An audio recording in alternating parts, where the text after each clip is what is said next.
Assalamualaikum warahmatullahi wabarakatuh. Saya Putri Nadia Anggraita dari kelas PAIG akan mempresentasikan artikel saya yang berjudul Transisi Pendidikan Masa Pandemi COVID-19 di MA Miftahul Ulum Kradinan menurut Perspektif Sosiologi dan Antropologi Pendidikan. Untuk memenuhi tugas dari mata kuliah Sosiologi dan Antropologi Pendidikan. Yang pertama, pendidikan masa pandemi COVID-19. Ya, sistem pendidikan yang dilaksanakan secara daring dalam jaringan dari rumah masing-masing yang cenderung memanfaatkan teknologi sebagai media pembelajaran terkadang terdapat hambatan dalam penerapannya. Guru juga dihadapkan dengan berbagai permasalahan dalam menjalankan pembelajaran daring ini, mulai dari teknis pembelajaran daring, turunnya motivasi belajar para peserta didik, kuota internet yang banyak digunakan, dan kurangnya kerjasama antara orang tua para peserta didik. Meskipun banyak permasalahan yang dihadapi, guru harus tetap bersikap profesional dan bertanggung jawab demi keberlangsungan proses kegiatan belajar dan mengajar dan tercapainya tujuan pendidikan itu sendiri. Saya juga mengalami bagaimana sulitnya dalam pembelajaran daring pada masa pandemi seperti ini. Rasanya itu ya kurang masuk gitu, materinya itu kurang tertanam. Beda dengan pembelajaran luring seperti sebelum pandemi itu kan membekas itu ya. Tapi kalau hanya daring seperti ini tuh menurut saya itu sangat kurang masuk gitu. Contohnya saja ketika presentasi gitu aja, nggak nyantol, nggak membekas, intinya pokoknya gitu. Dan permasalahan yang terjadi yaitu kuota internet yang banyak digunakan, dan peserta didik itu rumahnya kan juga ada yang pelosok desa, ada yang kota. Yang kota itu kan enak ya, tower di mana-mana. Maksud saya itu jaringannya itu memadai, jaringan internetnya itu. Tapi kalau di desa itu kayaknya masih kurang gitu.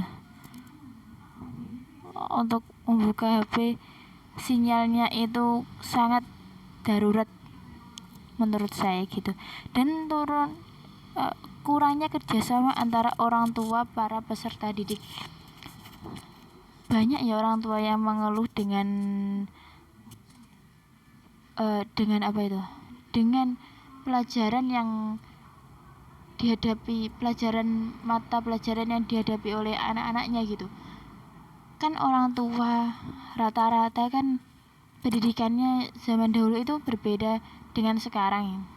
Kalau dulu itu katanya sih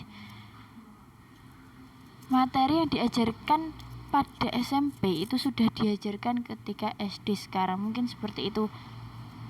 Jadi ya sangat tertinggal untuk orang tua sekarang.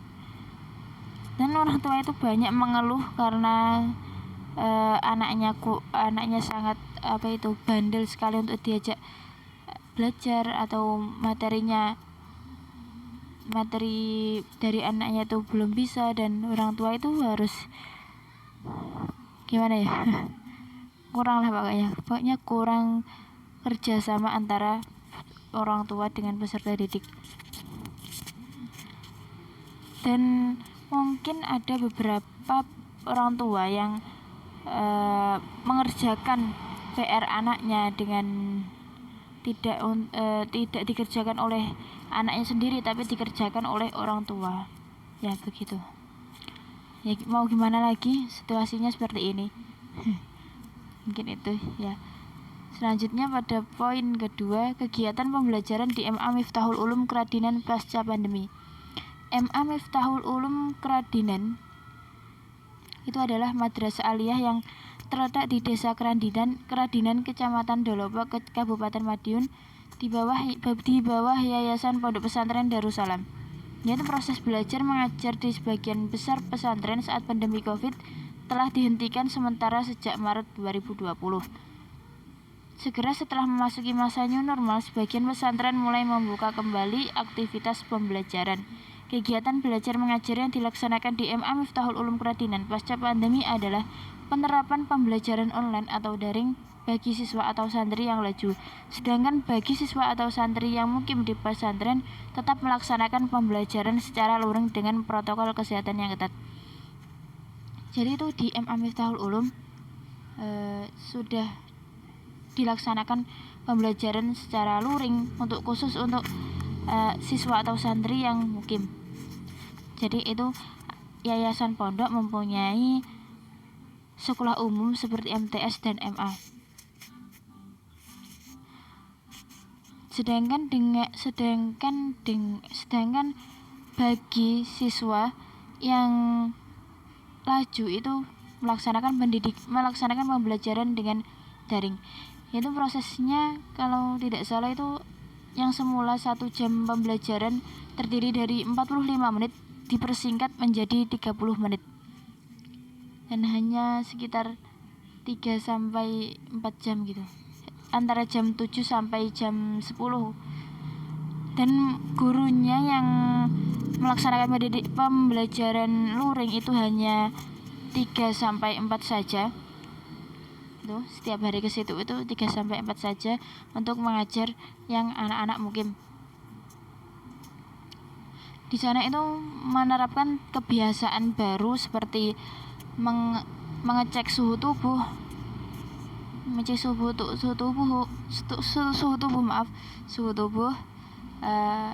menggunakan hand sanitizer, selalu mencuci tangan dengan air mengalir.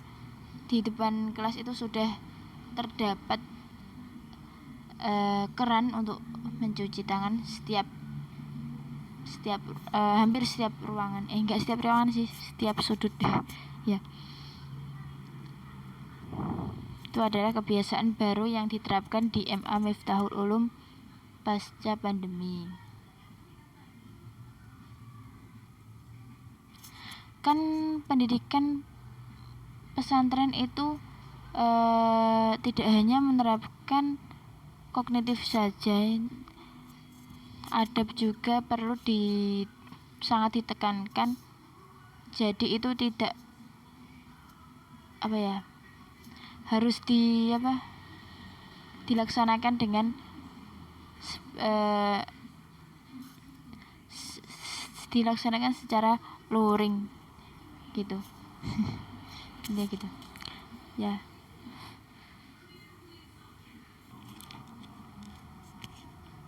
Dan juga RPP pasca pandemi itu yang semula sangat tebal itu sangat dipersingkat hanya beberapa lembar. Kalau tidak salah itu 2 sampai 3 lembar saja yang semula berpuluh-puluh lembar.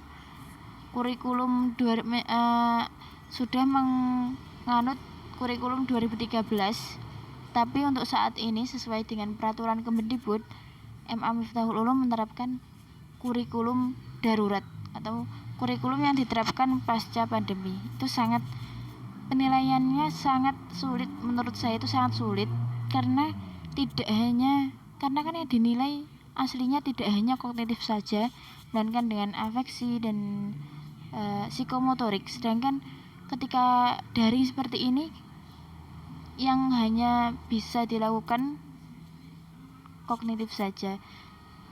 Untuk afeksi dan psikomotorik itu menurut saya masih pasif, belum bisa berjalan dengan semaksimal mungkin. Tapi bagi pendidik itu sangat mengupayakan bagaimana caranya afeksi dan psikomotorik bisa berjalan dengan baik, tidak hanya kognitif saja ya. Selanjutnya poin ketiga yaitu pendidikan menurut perspektif sosiologi dan antropologi pendidikan. Ketika pandemi menyerang, semua aktivitas seakan-akan terhenti. Manusia yang ada di Indonesia yang semula terkenal ramah tamah tiba-tiba saja menjadi acuh tak acuh dan egois dikarenakan aturan protokol COVID-19. Bahkan saling menyapa pun takut dan khawatir akan virus yang mudah sekali tertularkan. Virus yang tak dapat dilihat namun sangat ditakuti dikarenakan tak terlihat dan tidak tahu yang mana ada virusnya. kan virus itu kan tidak terlihat ya, jadi mau menyentuh apa gitu kan, bisa ini saya sentuh ada virusnya enggak kan gitu. Kalau terlihat kan enak saja, masalahnya tidak terlihat. Sehingga mendadak semua orang tidak ada yang peduli kecuali diri sendiri. Sosial dan interaksi pun sangat menurun, semua menjauh. Menurut antropologi, dunia pendidikan beserta komandannya beradaptasi dengan lingkungan yang berbeda dengan kondisi yang sedang tidak baik-baik saja. Dalam pandemi ini kita dituntut beradaptasi dengan hal yang sulit dan tidak dapat dihindari. Ya, begitu. Ya. Ketika kita di sekolah itu kan antara guru dengan siswa itu kan banyak berinteraksi, sosialnya itu kan mudah sekali untuk berinteraksi sosial. Tapi ketika pandemi menyerang itu seakan-akan menjauh gitu, seakan-akan tidak dapat berinteraksi kecuali dengan perantara HP dan laptop, juga internet gitu. Menurut saya ini sangat kurang kerjasama antara guru dengan murid, tidak seperti ketika luring saling perhatian secara langsung, ini secara tidak langsung gitu. Menurut antropologi, kita di dunia pendidikan itu beradaptasi dengan lingkungan yang sekarang tidak baik-baik saja, mencoba beradaptasi,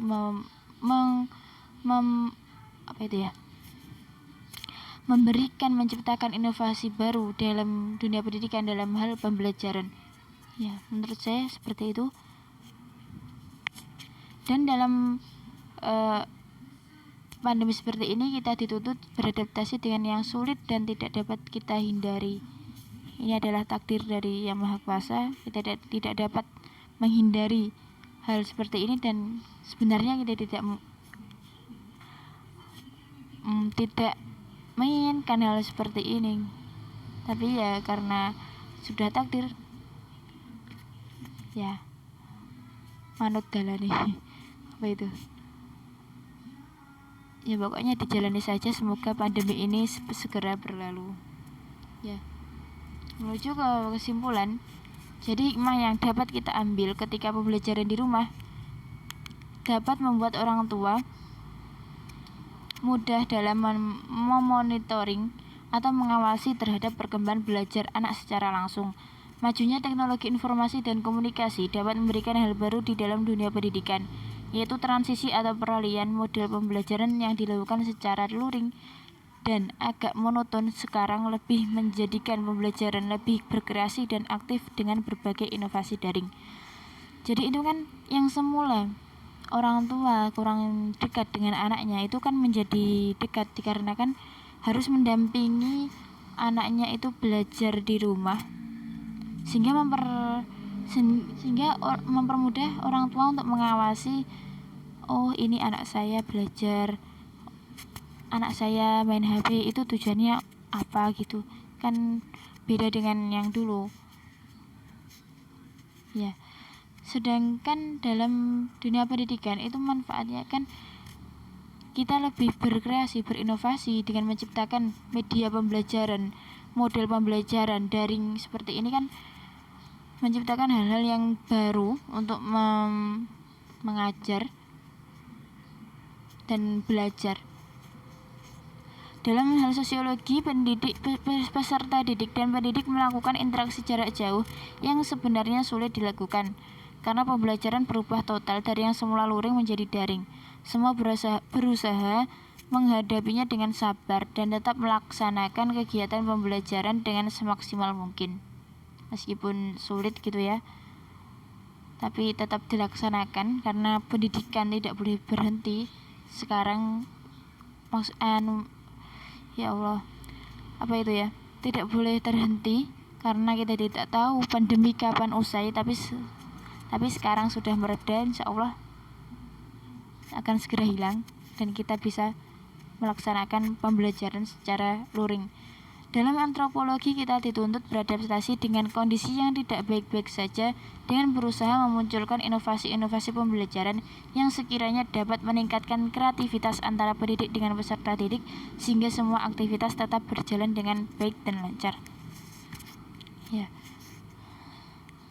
Semoga pandemi cepat usai dan kita dapat bertemu kembali dengan yang guru dapat bertemu dengan peserta didik, yang kami para mahasiswa semoga cepat bertemu dengan teman-teman dan juga Bapak Ibu dosen dan juga kampus tercinta kita. Tuh.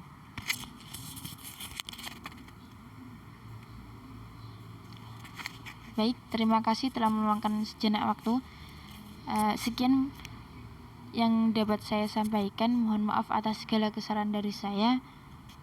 Apabila ada kata-kata yang belibet, mohon maaf sekali. Dan juga ketika ada kata-kata yang mungkin salah, mohon dimaafkan. Ya, wallahul muwaffiq ila aqwamit thoriq. Wassalamualaikum warahmatullahi wabarakatuh.